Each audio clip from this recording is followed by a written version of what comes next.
Hola emprendedores, estamos de vuelta con la segunda parte del último capítulo, el número 15 del libro Piense y hágase rico de Napoleón Hill.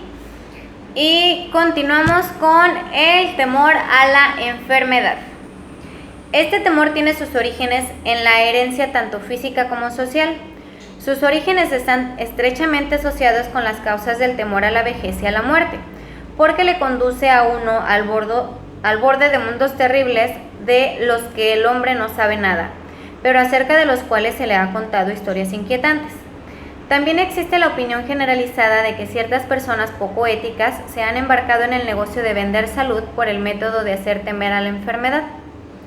El temor del hombre a la enfermedad procede de las terribles imágenes que se han implantado en su mente acerca de lo que puede suceder si la muerte le llega. También la teme por la carga económica que pueda representar. Un destacado médico estimó que el 75% de los pacientes sufre de hipocondria, enfermedad imaginaria. Se ha demostrado del modo más convincente posible que el temor a la enfermedad, aun cuando no exista la menor causa, suele producir los síntomas físicos de la enfermedad temida. La mente humana es muy poderosa. Construye o destruye. Los fabricantes de medicamentos han hecho enormes fortunas jugando con esa debilidad del temor a la enfermedad. Esta forma de imposición sobre una humanidad crédula llegó a ser tan predominante hace una década que la revista Colliers emprendió una campaña contra los peores ofensores en el negocio de los medicamentos patentados. A través de una serie de experimentos llevados a cabo hace algunos años, se demostró que la gente puede enfermar por sugestión. Nosotros llevamos a cabo este experimento haciendo que 3 conocidos visitaran a las víctimas, haciéndole a cada uno de ellas la siguiente pregunta. ¿Qué te aflige? Pareces terriblemente enfermo. El primero en hacer la pregunta no solía provocar en la víctima más que una mueca de disgusto y un casual «Oh, nada, estoy muy bien». El segundo solía encontrarse con la siguiente respuesta. No lo sé con exactitud, pero me encuentro mal. La víctima admitía ante el tercero que se encontraba enferma. Si lo duda, intente hacer lo mismo con un conocido, pero no lleve el experimento demasiado lejos. Existe cierta secta religiosa cuyos miembros se vengan de sus enemigos mediante el método del embrujamiento. Dicen que hechizan a la víctima.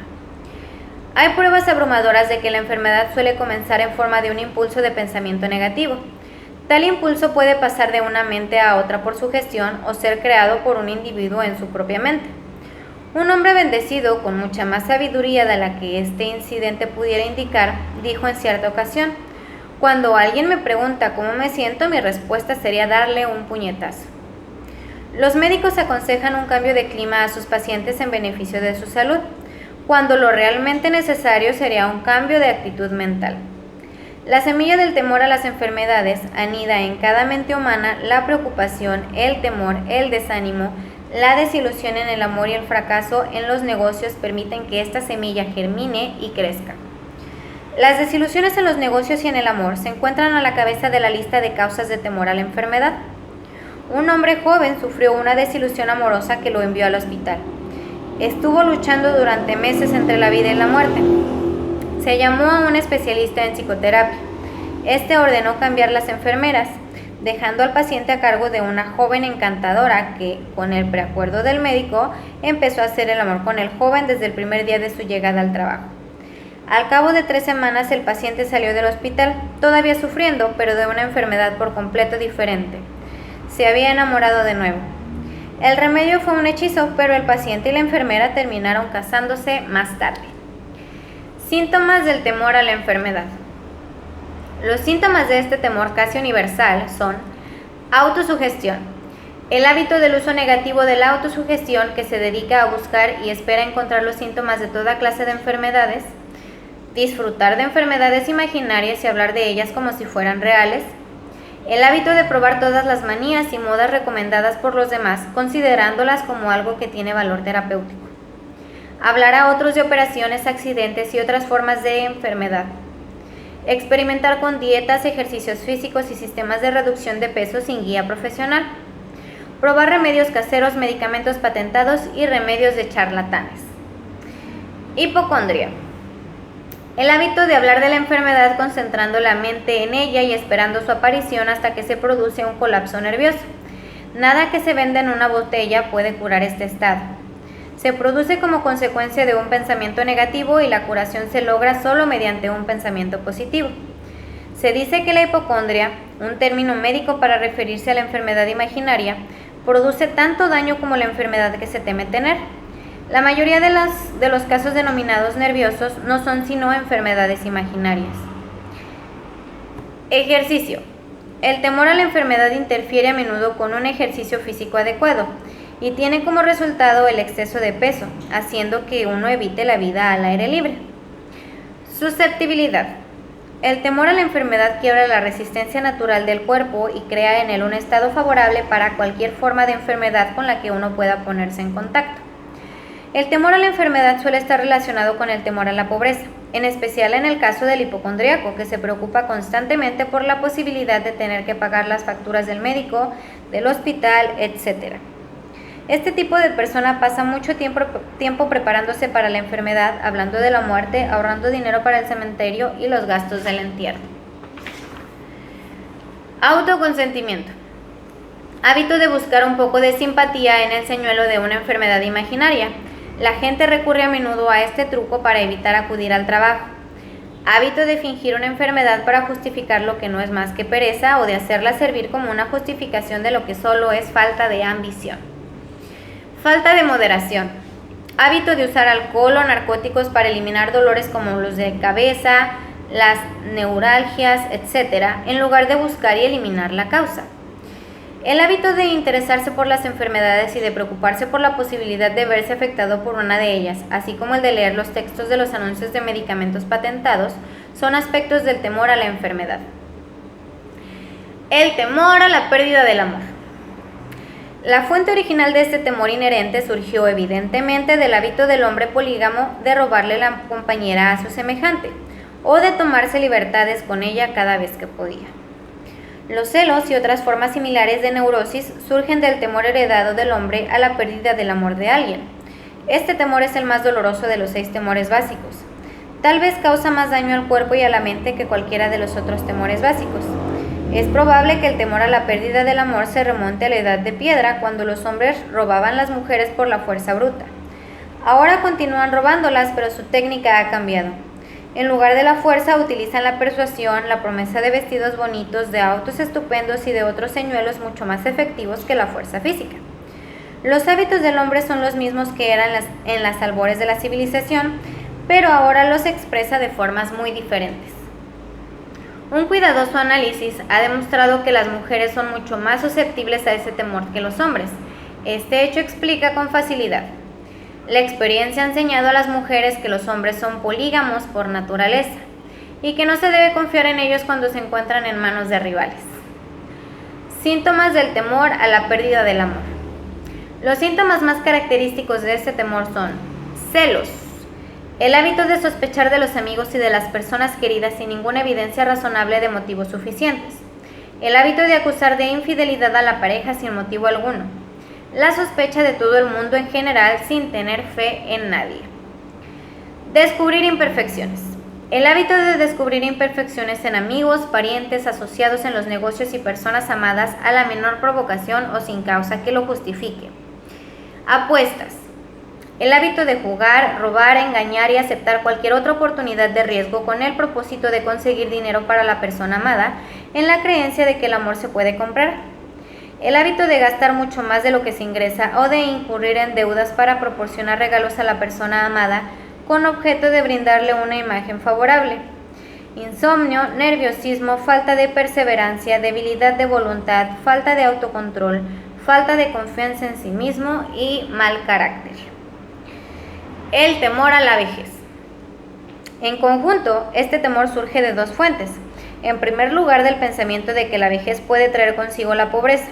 En segundo término, siendo esta la fuente más común, a partir de enseñanzas falsas y crueles del pasado que se han mezclado demasiado bien con fuego y azufre, y otras ideas diseñadas con gran astucia para esclavizar al hombre a través del temor. En el caso del temor básico a la vejez, el hombre tiene 2 razones muy sanas para su aprehensión. Una surge de la desconfianza hacia sus semejantes que pueden arrebatarle todas sus posesiones mundanas y la otra surge de las terribles imágenes que hay en su mente acerca del más allá.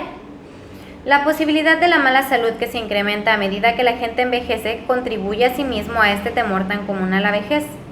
El erotismo también forma parte del temor de la vejez, ya que a ningún hombre le agrada la idea de ver disminuida su atracción sexual.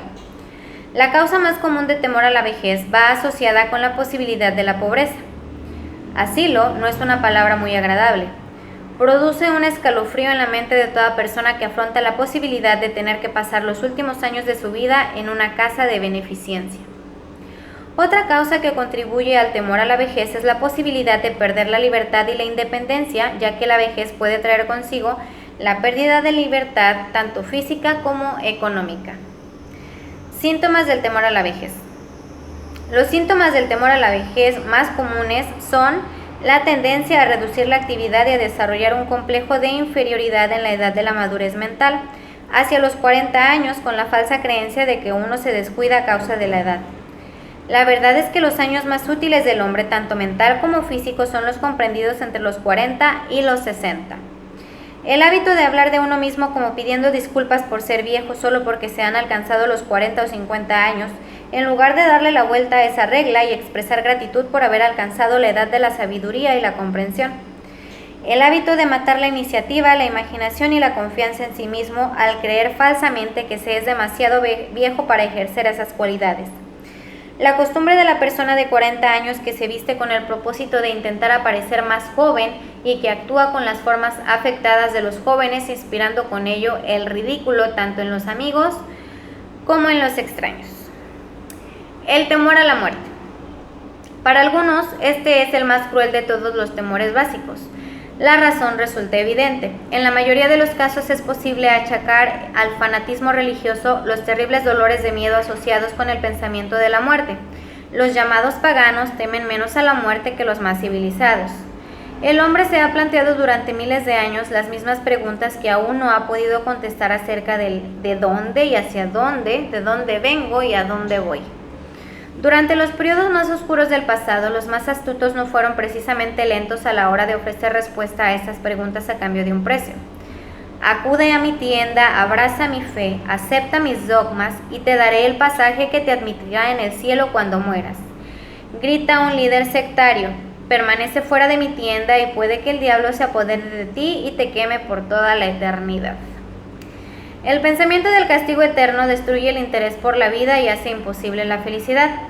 Aunque el líder religioso no sea capaz de proporcionar un salvoconducto hacia el cielo ni la falta de él permita al desgraciado desencadenar el infierno, la posibilidad de esto último parece tan terrible que el simple pensamiento se apodera de la imaginación de una forma tan realista que paraliza la razón e instala el temor a la muerte en nuestra mente. El temor a la muerte no es ahora tan común como lo fue en la época en que no existían grandes universidades. Los hombres de ciencia han derramado el foco de la verdad sobre el mundo y esa verdad está liberando rápidamente a los hombres de este terrible temor a la muerte. Aquellos que asisten a las universidades no se dejan impresionar ya fácilmente por el fuego y el azufre. Con la ayuda de la biología, la astronomía, la geología y otras ciencias afines, se han ido disipando los temores que se apoderaron de las mentes de los hombres en otras épocas más oscuras. El mundo entero está compuesto de solo dos cosas: energía y materia. En la física elemental aprendemos que ni la materia ni la energía, las únicas dos realidades conocidas por el hombre, pueden ser creadas ni destruidas. Tanto la materia como la energía pueden ser transformadas, pero ninguna de ellas destruida. Si la vida es alguna cosa, es energía. Si es imposible destruir la energía y la materia, resulta evidente que tampoco se puede destruir la vida. Esta, como cualquier otra forma de energía, puede pasar por distintos procesos de transición o de cambio, pero nunca se puede destruir. La muerte no es más que una transición.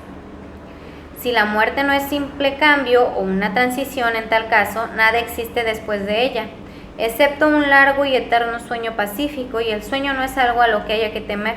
Así pues, usted puede eliminar para siempre el temor a la muerte. Síntomas del temor a la muerte. Los síntomas generales de este temor son la costumbre de pensar en la muerte antes que en obtener lo máximo de la vida. Ello se debe en general a la falta de propósito o a la falta de ocupación adecuada. Este temor predomina más entre las personas de edad avanzada, pero a veces las personas más jóvenes son las víctimas del mismo. El mayor de todos los remedios contra el temor a la muerte es el ardiente deseo de alcanzar logros apoyado por la realización de un servicio útil a los demás. Una persona ocupada en muy raras ocasiones dispone de tiempo para pensar en la muerte. La vida le parece demasiado excitante como para andar preocupándose por la muerte. A veces el temor a la muerte se halla estrechamente asociado con el temor a la pobreza, cuando se piensa que la propia muerte puede dejar a los seres queridos en la pobreza. En otros casos, el temor a la muerte está causado por la enfermedad y por el consiguiente desmoronamiento de la resistencia física del cuerpo.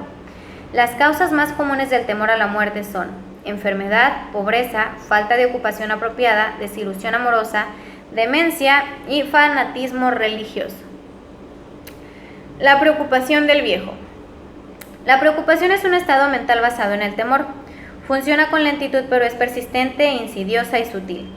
Paso a paso se abre camino hasta que paraliza la propia facultad de razonamiento, destruye la confianza en sí mismo y la iniciativa. La preocupación es una forma de temor sostenido causado por la indecisión. En consecuencia, se trata de un estado mental que es posible controlar. Una mente desequilibrada es impotente. La indecisión hace que la mente sea desequilibrada. A la mayoría de los individuos le falta fuerza de voluntad para tomar decisiones con prontitud y para mantenerlas con firmeza una vez las han tomado.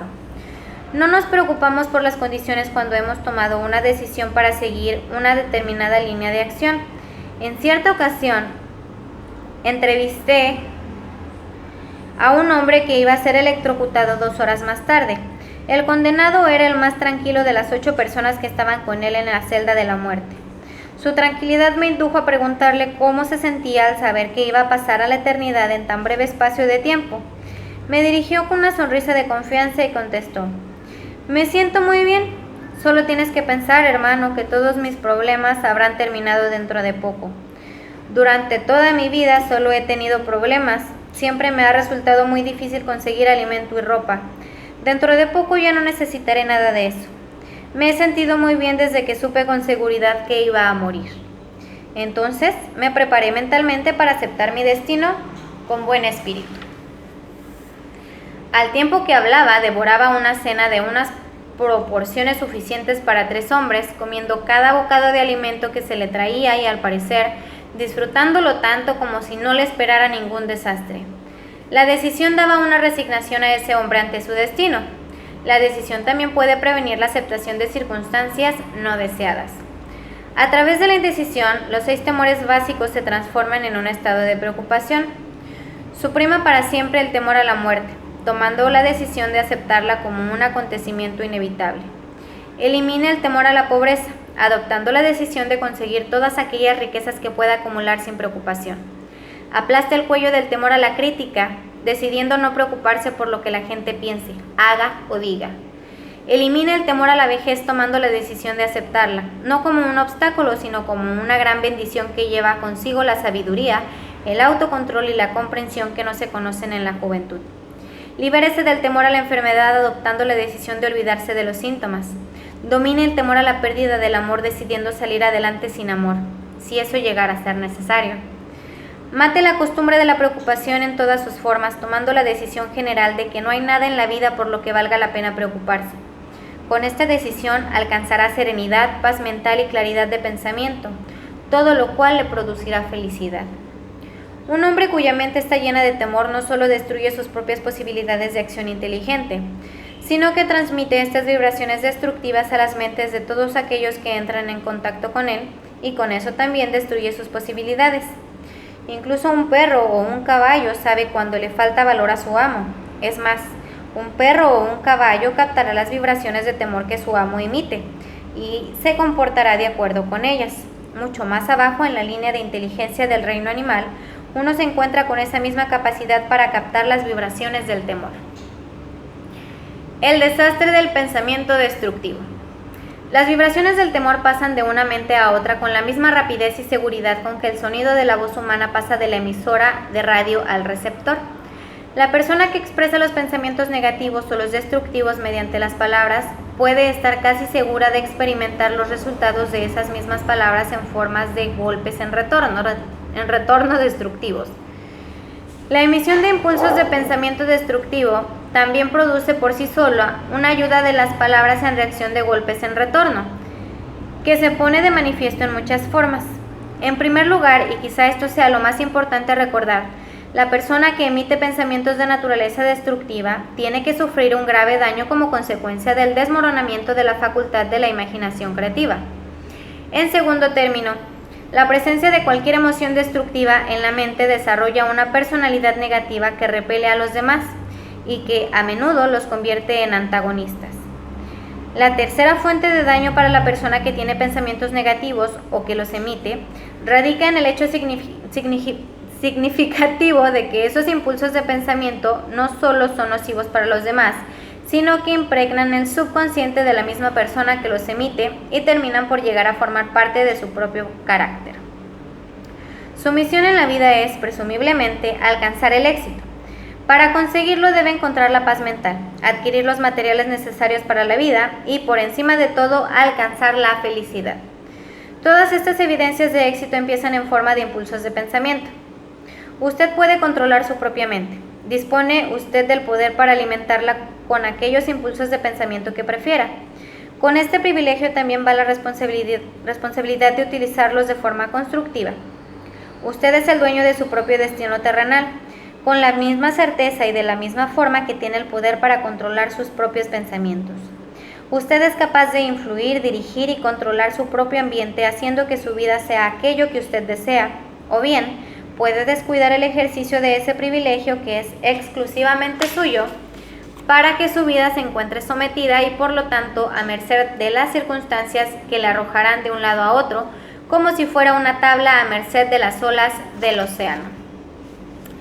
El taller del diablo. Además de los 6 temores básicos, hay otro mal del que la gente suele sufrir. Constituye un terreno abandonado en el que las semillas del fracaso crecen en abundancia. Es algo tan sutil que con frecuencia ni siquiera se detecta su presencia. Esta aflicción no puede clasificarse como un temor. Es algo que se halla enraizado más profundamente y que, a menudo, resulta más funesto que los 6 temores básicos.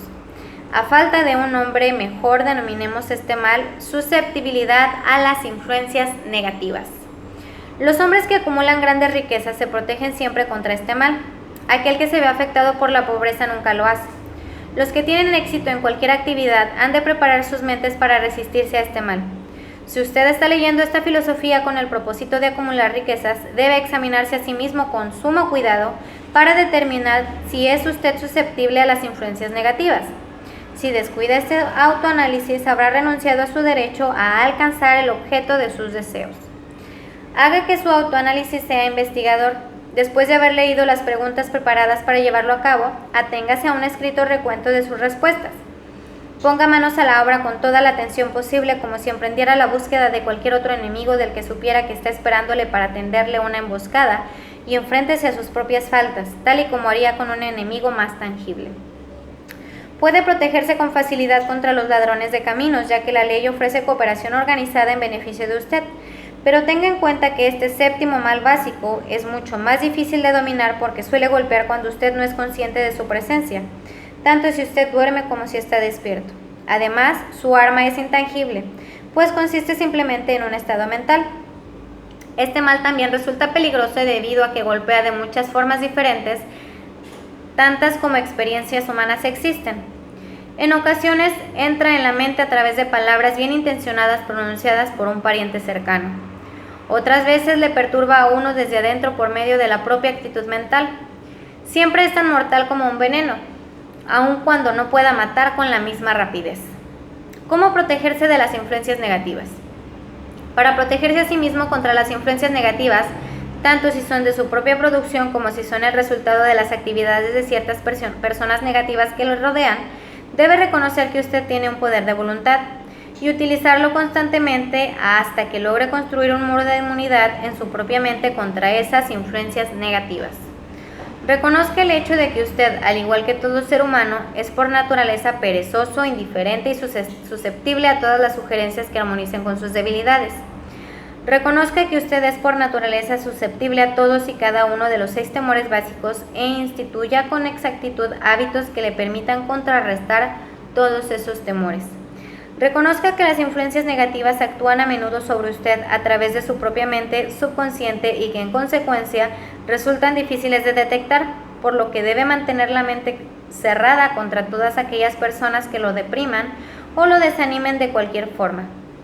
Limpie su armario de medicamentos, arroje todos los frascos con píldoras y deje de ser indulgente con los resfriados, los dolores y las enfermedades imaginarias. Busque deliberadamente la compañía de personas que influyan para que piense y actúe por sí mismo. No espere problemas, ya que estos tienen tendencia a no desilusionarle. Sin duda, la debilidad más común de todos los seres humanos es la costumbre de abrir sus mentes a la influencia negativa de otras personas. Esta debilidad es tanto más nociva en cuanto que la mayoría de la gente no se da cuenta de que han sido maldecidos con ella, y muchos de aquellos que la reconocen descuidan el mal o se niegan a corregirlo hasta que se convierte en una parte incontrolable de sus hábitos cotidianos. Para ayudar a quienes desean verse a sí mismos tal y como son en realidad, se ha preparado la siguiente lista de preguntas. Léalas y exprese sus respuestas en voz alta de tal modo que pueda oír su propia voz. Eso le facilitará el ser honesto consigo mismo. Y vamos a dejar para mañana el cuestionario del autoanálisis, ya para dar cierre a este libro.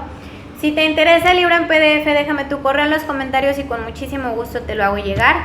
Que tengas un excelente día, una excelente vida y que todo lo que me deseas siempre se te multiplique. Bendiciones, gracias.